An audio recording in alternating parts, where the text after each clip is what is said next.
கர்த்தருடைய பரிசுத்த நாமத்துக்கு மகிமை உண்டாகட்டும். எப்பொழுதும் கர்த்தர் நம்மோடு பேசும்படி நாம் கண்களை மூடி கர்த்தரை நோக்கி பார்க்கலாம்.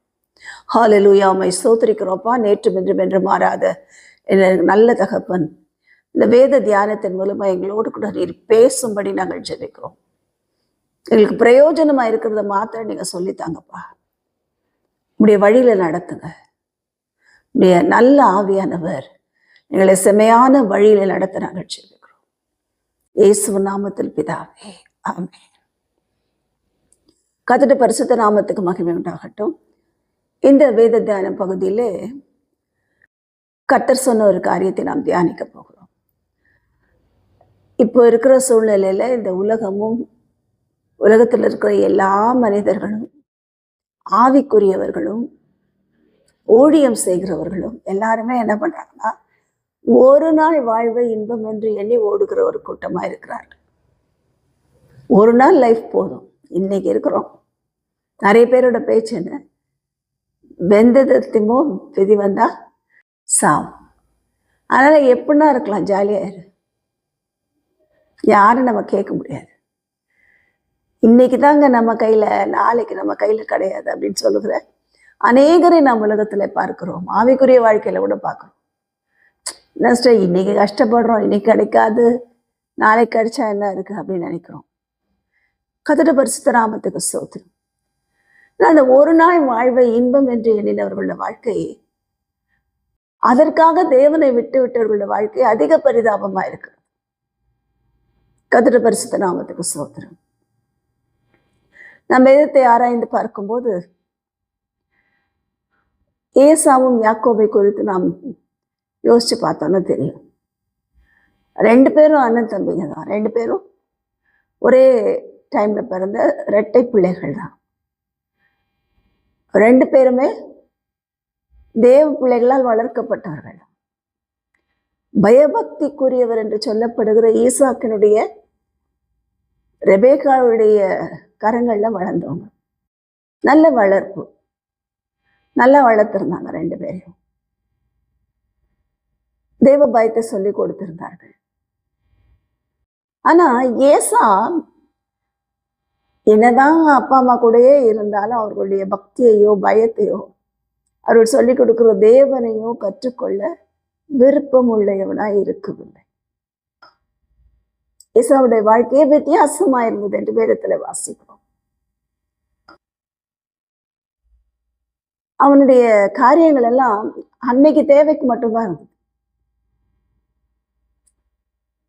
பெரிய விஷயம் இல்ல. ஒரு நாள் சாப்பாடு இல்லை. யாக்கோபு கேட்கிறவன் சேஷ்ட புத்திர பாகத்தை எனக்கு விட்டு போடு. இந்த பயத்தங்குழுக்காக, வேற எதுக்கும் இல்லை. பெரிய விஷயம் கூட இல்லை. அந்த சிவப்பான பயத்தங்குழை பார்த்த உடனே இருக்கு, நான் சாக போறேன், எனக்கு சேஷ்ட புத்திர பாகம் என்னத்திற்கு. ஒரு நாள் சாப்பாடு இல்லைன்னா அவன் செத்துருவாங்க. இல்லை, அசட்டை பண்ணினான். ஒரு நாள் வாழ்க்கை போதும் நினைச்சான். கர்த்தருடைய பரிசுத்த நாமத்துக்கு ஸ்தோத்திரம். அதனாலதான் நம்ம எல்லாவற்றிலும் தகப்பன் தாய்க்கும் பிரியமா நடந்து கொள்ள முடியல, தேவனுக்கு பிரியமாய் நடந்து கொள்ள முடியல. மனுஷருக்கு முன்பாக அவனோட வாழ்க்கையில சாட்சி இல்லாம போ. யாக்கோபுக்கு தெரிஞ்சிருச்சு, இவங்கிட்ட இந்த சேஷ்ட புத்திரபாகம் இருந்தா வேஸ்ட் பண்ணிடுவான் என்று சொல்லி அதை வாங்கிக்கொண்டு, அதுல வேல்யூ தெரிஞ்சதுனாலதான் யாக்கோபு கரெக்டா ஒரு நாள் வாழ்வை இன்பம் என்று எண்ணின ஏசாவுடைய காரியங்களை குறித்த வேதம் அநேக காரியங்களை சொல்லுகிறது.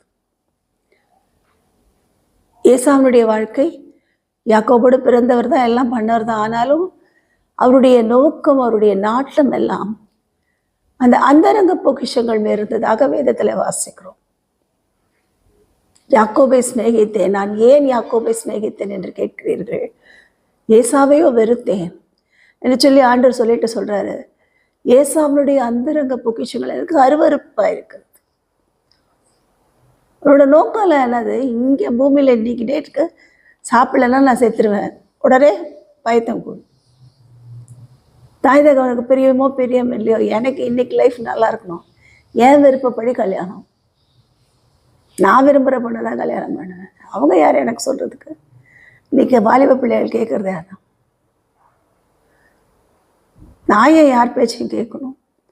ஒரு நாள் வாழ்க்கை எனக்கு போதும். இன்றைக்கி டேட்டுக்கு நான் வாழ்கிற வாழ்க்கை தான் எனக்கு என்று சொல்லி தங்களை தாங்களே ஏமாற்றிக் கொள்ளுகிற அநேகர் உண்டு. நாம் இந்த ஒரு நாள் வாழ்க்கைக்கு அழைக்கப்பட்டவர்கள் அல்ல. நம்முடைய அழைப்பு தெரிந்து கொள்ளுதல் எல்லாமே வித்தியாசமானது. நம் நித்திய வாழ்க்கைக்கு அழைக்கப்பட்டவர்கள், நித்திய ஆசீர்வாதங்களை பெற்றுக்கொள்ள அழைக்கப்பட்டவர்கள். அது அநேக வேளையில் மறந்து போயிடும். ஆதாம் ஏவாள் எப்படி மறந்து போய் ஏமாந்து போனார்களோ அப்படியே தான் நாமளும் இருக்கும். அதே நிலைமையில தான் இருக்கும். கர்த்தருடைய பரிசுத்த நாமத்துக்கு ஸ்தோத்திரம். ஒரு நாள் வாழ போதும் நினைச்சார் சிம்சோன். தெளிலாளின் மடி நல்லா இருக்கு, ரொம்ப சந்தோஷமா இருக்கு, எனக்கு அது போதும், அதுக்காக எல்லாம் போனாலும் பரவாயில்லன்னு நினைச்சாரு. ஆனால் அவருடைய வாழ்க்கை பரிதபிக்கத்திலிருந்து தக்க நிலைமையில பிடித்து போனது. பெரிய ஞானி தான் சாலமோன். தேவனையும் தேவனுடைய வல்லமையும் குறித்து அநேக பாடல்களை எழுதினவர். என்னைக்கு 1000 பெண்களை திருமணம் பண்ணி எல்லா நாட்டில் இருக்கவங்கள வீட்டுக்கு கூப்பிட்டு வந்தார், அன்னைக்கே என்ன ஆயிடுச்சு, அப்படியே தேவன் மேலே பாடின பாடல்கள் எல்லாம் மாறி போய் பாட்டெல்லாம் எப்படி ஆயிடுச்சு, வித்தியாசமாயிடுச்சு. பாட்டெல்லாம் இப்போ எப்படி இருக்கு, உலக ஞானத்தை குறித்தே இருக்கு, உலகத்தை குறித்தே இருக்கு. அவருடைய வாழ்க்கையில் தேவனை விட்டு தூரம் போகிறதுக்கு இந்த ஒரு காரியம் போகுது. நீங்கள் நிறைய பேர் அப்படி தான் ஊழியக்காரங்க. பாட்டு எழுதுறேன்னு சொல்லி அன்றைக்கு முதல்ல ஆரம்பிக்கும் போது நல்லா தான் எழுதியிருப்பாங்க, நல்லா தான் துதிச்சிருப்பாங்க. ஆனால் அப்புறம் அப்புறம் அப்புறம்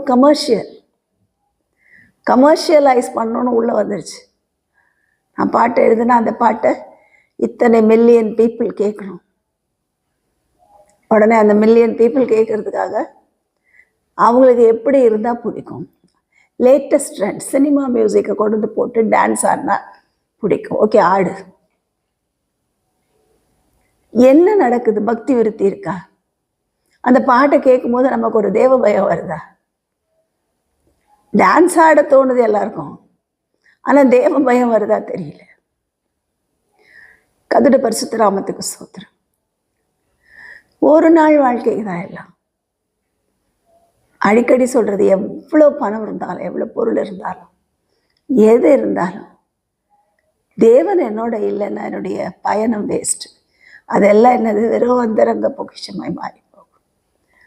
தேவன் விரும்பாத வழியில் வருகிற வட்டினா வருகிற வருமானமாக இருந்தாலும் சரி, சூதாட்டத்தில் வருகிற வருமானமாக இருந்தாலும் சரி, மற்றவர்களிடத்தில் அடித்து பிடுங்கி அபகரித்து நான் யூஸ் பண்ணுற பொருட்களாக இருந்தாலும் சரி, எல்லாம் எனக்கு சாபத்தை தான் கொண்டு வரும், ஆசீர்வாதத்தை ஒரு நாளும் கொடுக்காது. இந்த நாளில் நம்ம ஒப்பு கொடுப்போம். ஆண்டவரே, எனக்கு ஒரு நாள் வாழ்க்கை இல்லைப்பா, நீர் வைத்திருக்கிற நித்திய ஆசீர்வாதங்களை நான் பெற்றுக்கொள்ள வேண்டும் என்று ஒப்பு கொடுப்போம். கர்த்தர் நம்மை ஆசீர்வதிப்பார். ஆமென்.